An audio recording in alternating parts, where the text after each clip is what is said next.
Nenhuma religião nasce do nada. Todas as religiões beberam em outras.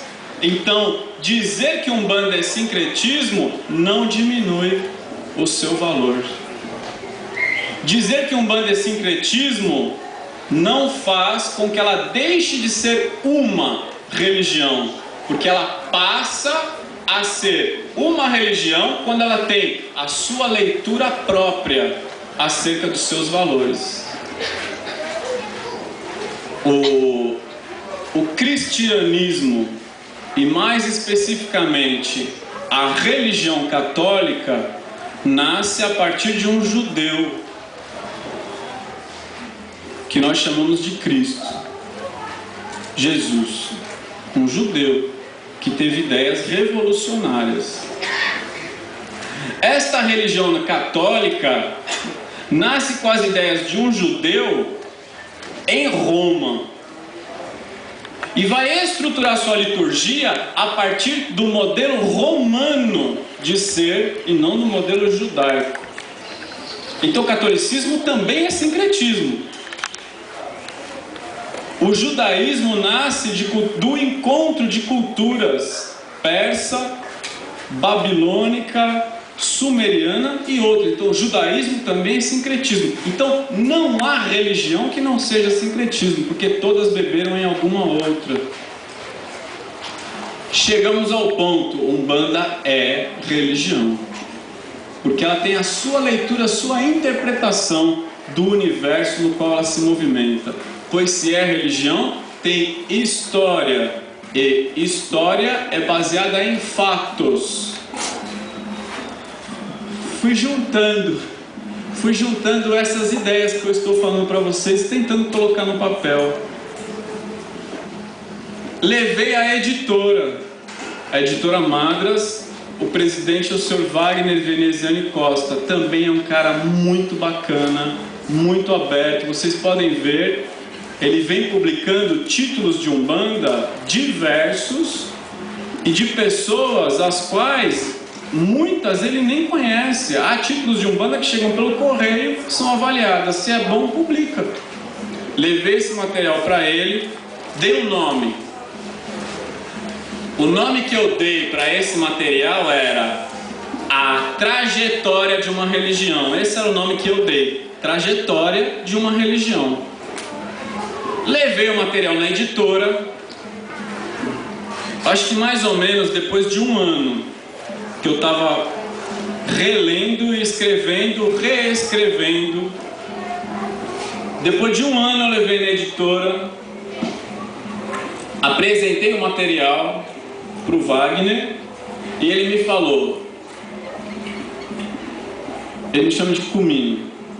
Cumino, isso aqui não é história?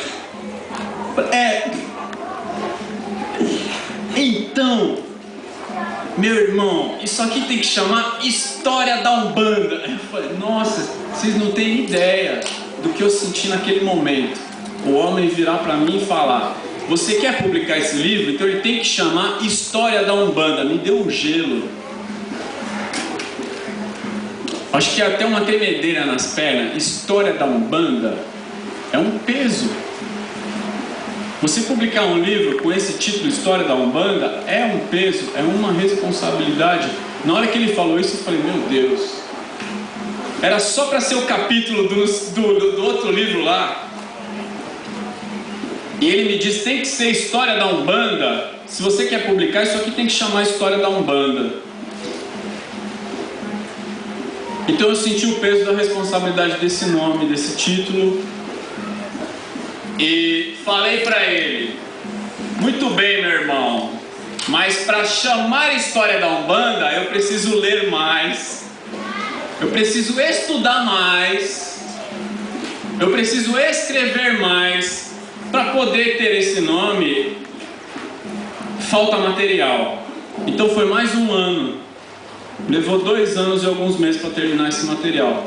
Foi mais um ano em que eu fui buscar o que é que aconteceu socialmente na religião. O que é que aconteceu? A Umbanda nasce aonde? Nasce no dia 15 de novembro de 1908 com o Zélio Fernandino de Moraes, que incorpora o Caboclo das Sete Encruzilhadas.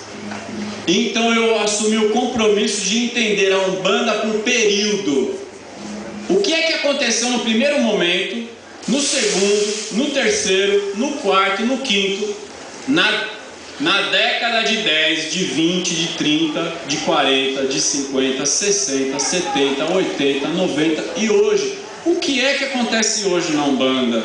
Então isso sim é história. Então juntar esse material, eu falei, eu fui buscar material de sociólogos e antropólogos que houvessem já feito algum estudo nesse campo.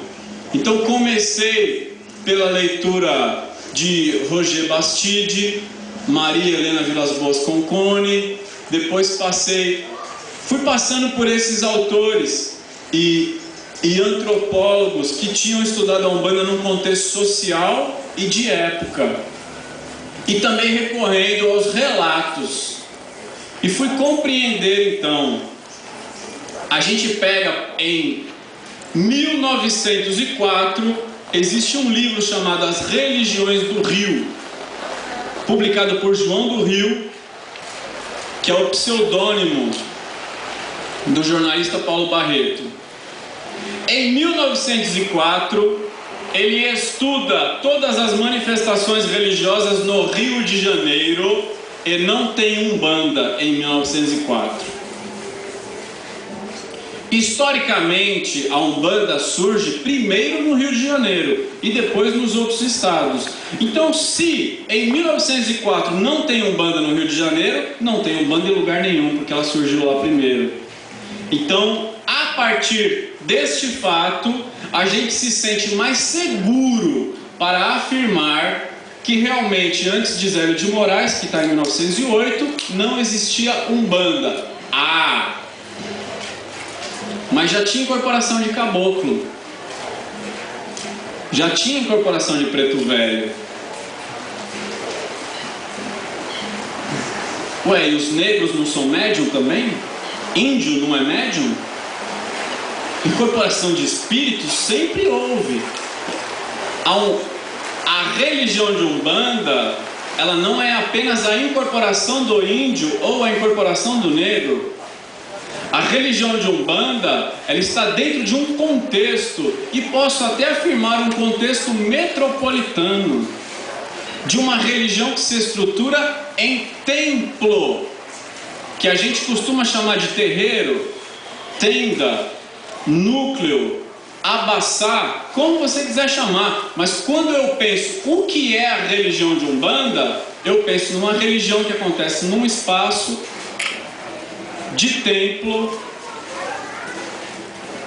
aonde as manifestações mediúnicas são organizadas para atender aquilo que a gente chama de consulência ou assistência, onde as entidades incorporam para dar as suas consultas, na qual a grande maioria dos terreiros costuma ter um altar ou algumas imagens, ou no mínimo uma imagem de Cristo, e quando não, imagens de santos católicos sincretizados com os orixás. A maioria dos umbandistas, ou quase a sua totalidade, preza a máxima dada pelo Caboclo das Sete Encruzilhadas, de que a Umbanda é a manifestação do Espírito para a prática da caridade. Então isso é Umbanda. Antes já tinha incorporação de índio? Tinha, mas não tinha necessariamente essa estrutura. Esta estrutura. A religião está atrelada a esta estrutura. Aonde surge essa estrutura a primeira vez? Na fundação da tenda espírita Nossa Senhora da Piedade. Surge a estrutura. E não surge apenas a estrutura. O Caboclo das Sete Encruzilhadas, incorporado no Zélio de Moraes, ele fala e está gravado, dá para ouvir os áudios de um Caboclo das Sete Encruzilhadas incorporado no Zélio de Moraes, falando com todas as letras: eu criei essa religião, eu fundei o primeiro templo, até 1918, Zélio de Moraes não tinha saído de dentro do seu terreiro para abrir outros terreiros. Nesta data, o caboclo das 7 encruzilhadas deu para Zélio de Moraes a missão de abrir outros terreiros.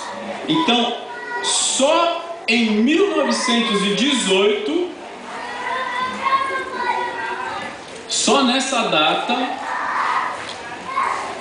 é que a Umbanda começa a sair de dentro da tenda Nossa Senhora da Piedade, e nós vamos começar a encontrar os primeiros terreiros de Umbanda, além daquele único terreiro de Umbanda que havia, que é a tenda espírita Nossa Senhora da Piedade.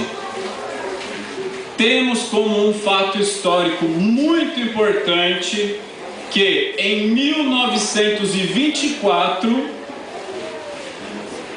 tá indo bem assim, esse negócio de nome, data, lugar, é bom isso para todo mundo?